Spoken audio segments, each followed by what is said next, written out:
Hello, world and universe. Welcome to the Trevor Donald Experience. Manifest your truth. And if you're new to the channel, please hit that like and subscribe button. And for my continued followers, I want to say thank you. And I created this channel to give you some true crime stories, some unbelievable stories, and some of the things that take place in this erratic, crazy, wonderful world that we live in. This is an opinion-based channel, and try to utilize my five senses that God gave us to kind of have a semi-PhD, slightly legal slant on some of the storylines that I present to you. And this one is straight out of North Texas, where a North Texas serial rapist has been sentenced to life in prison in 4 Texas counties. And I have a connection to this with the young ladies that have been victimized.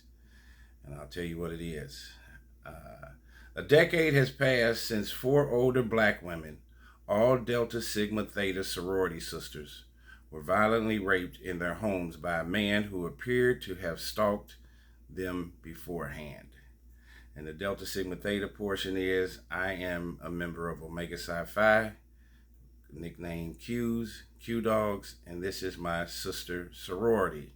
So I have a very personal connection with this young man, who harmed these innocent women, and I'm glad he's locked up. Plano police officials on Friday announced that DNA evidence has led to charges in one of the old cold cases. Jeffrey Lamore White, 48, was arrested on January 11th by Arkansas State Police detectives who found him in Crawford County. He has since been returned to the Collin County Jail, where he is being held on sexual assault charges. Wheat's bond has been set at $500,000, jail records show. Officer David Tilley, Public Information Officer for the Plano Police Department, credited detective and administrative assistant with cracking the cold case. It was just their hard work and dedication to make sure they covered every single base. Weird and unusual case is the headline. The attacks began in late 2010 and continued through October 2011.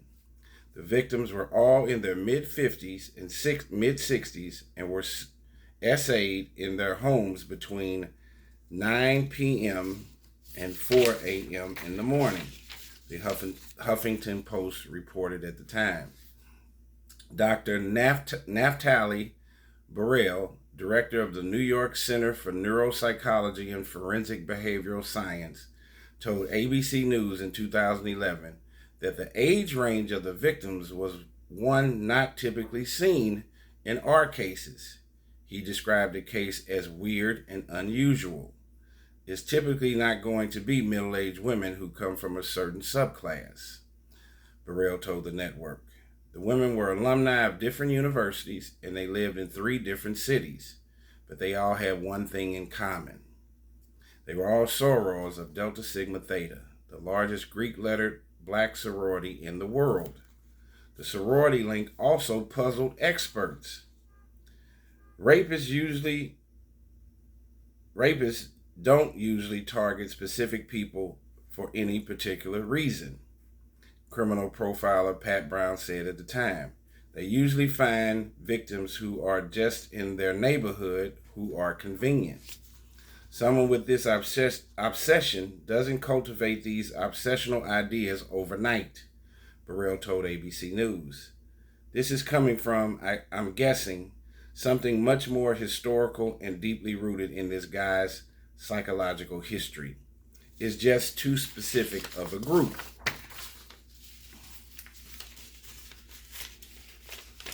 After the Delta Sigma Theta link had been tentatively established, sorority leaders began warning their sisters in the Dallas-Fort Worth area to take precautions. One sorority member told the Dallas Morning News that she had removed her Delta license plate frame and stopped using the keychain that showed she was a soror. For years, Delta has been a source of pride for me, said the woman who asked not to be identified. It's sad that an organization that does so much good and is such a positive thing for men and women, it's just sad you would have to feel like that. It's sad you would have to feel like that. Then there was this whole thing on how they were able to discover who it was. They said a bloody pillow and a phone call. Now listen to this. The woman's attacker appears to have known about their affiliation with the sorority. Each of the women said the man knew personal information about them. On April 2nd, 2011, assault for which Wheat has been charged, the victim said her assailant used her name during the attack. According to an affidavit obtained by WFAA in Dallas, the woman said she went to bed in her Plano home early that morning, only to awaken to find a man in her bedroom. The suspect placed his hand over her mouth and she bit him. That's very important. This is how he got part of the reason he got caught. The document states. The suspect then grabbed for a pillow on the bed and the victim was afraid for her life. So she tried to calm the situation. The woman told police she engaged in conversation with the man. He told her he was in his early 40s and went by the nickname Jay. He got into her home through an unlocked window, the man told her. So his consciousness was weighing on him already. He's given her his nickname, telling her how old he is. I'm sure she knew what he looked like and how he even got into the home. Hopefully he was ready to get arrested. The man who awed the woman and made her shower in the dark to wash away evidence from her body left the woman's home through a bedroom door into her backyard, the affidavit states. Despite the shower, the man had left behind his genetic footprint, blood from his bitten hand that stained the pillow he grabbed on the victim's bed. The victim informed officers that she had changed the sheets on the bed and knew them to be clean before the assault, according to court documents. When the suspect picked up the pillow to cover her face, the blood then stained the pillowcase. That's very important. Detectives were able to get DNA profile from the stain. 4 days after that essay, a man called the victim on her cell phone, affidavit states. It was the assailant, apologizing for what he had done to her. Investigators traced the call to a Chevron food mart where surveillance cameras captured footage of a heavy-set black man walking toward the payphone and away again after the call. The victim identified the man in the footage as her attacker.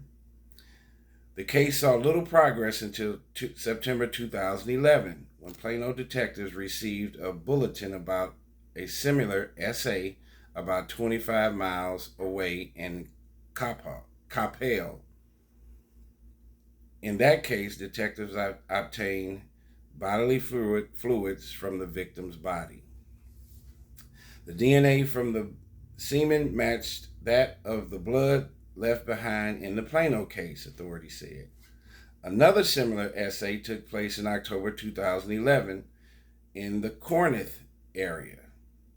A fourth case, an attempted R on November 11, 2010 in Plano, has been linked to the serial rapist through no DNA evidence, though no DNA evidence was obtained in that assault.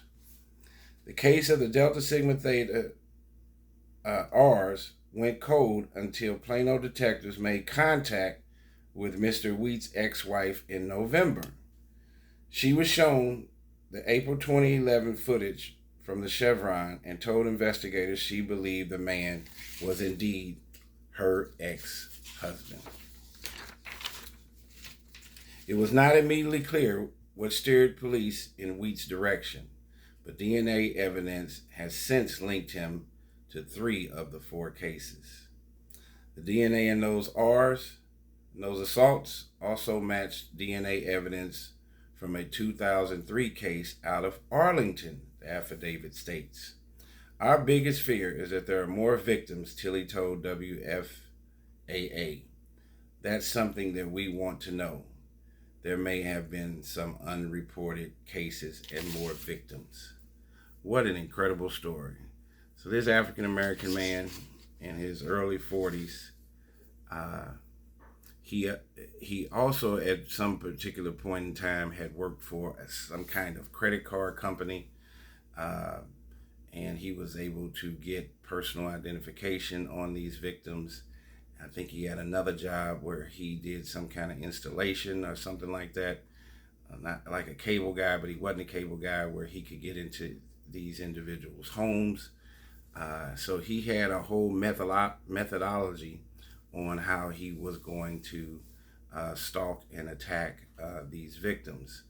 Now, we don't know what the link with the Delta Sigma Theta sorority is all about.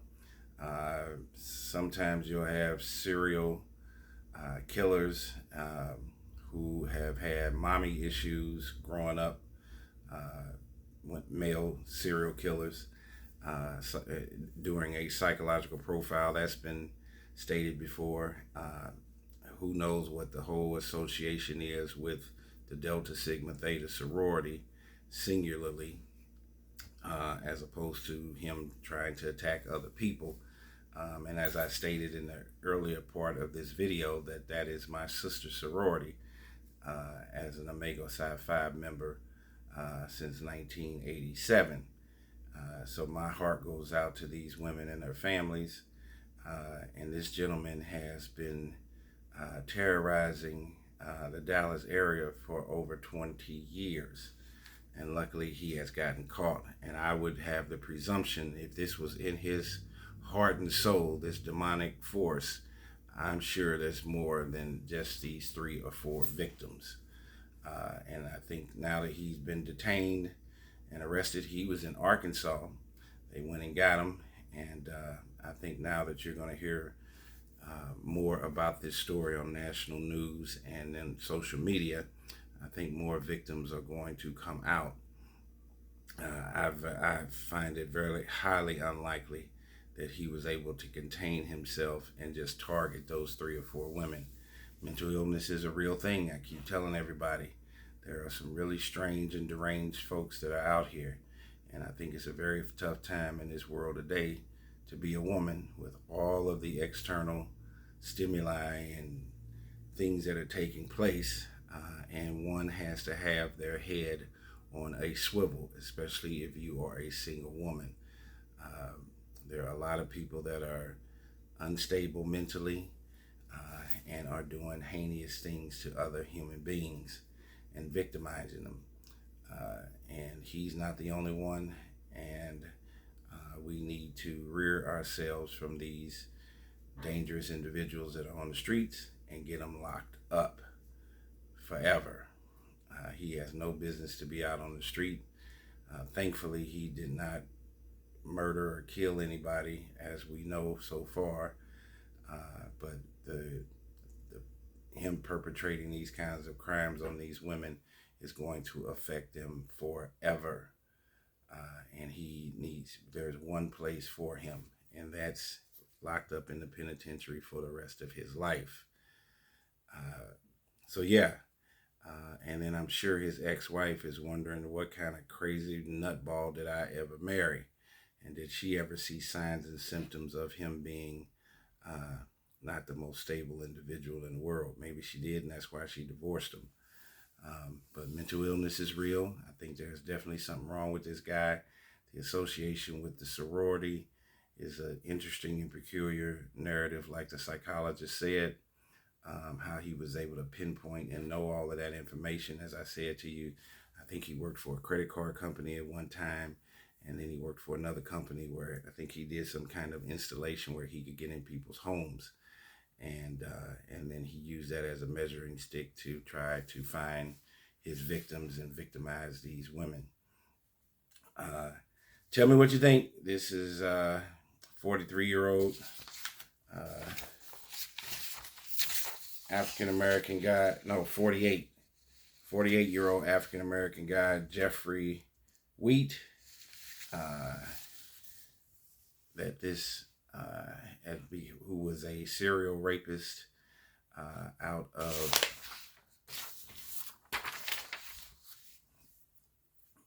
4 Texas counties near the Texas Fort Worth area. And thank God that they caught him and got him off the street. Thank God that that one victim bit his finger to where it bled, and they were able to retrieve DNA off of the pillowcase of one of the victims, and that started the ball rolling to get this crazy demonic individual off the streets. Send a shout out to my Delta Sigma Theta sorority sisters. Continue to represent. Make sure that you all get together and reach out to these young ladies if you know who they are, who were victimized by this gentleman, and please provide a comforting foundation and support system for them like I know you would. And then also for the brothers of Omega Psi Phi, reach out to your sorority sisters of Delta Sigma Theta and provide them a blanket for support and fortitude to make sure that we are upstanding Black men and women that are representing our fraternity, our community, and our families in the right way, along with the men of Alpha Phi Alpha, Kappa Alpha Psi, and Sigma, and the Sigmas, and the AKAs also. And if I'm forgetting somebody, just let me know. I'm getting old. But tell me what you think of this story. They finally got this North Texas serial rapist captured, and he's been sentenced to life in prison and will never get out. This has been a Trevor Donald experience. Manifest your truth in a positive, righteous, and God-fearing way. Give me your thoughts and let me know what you think.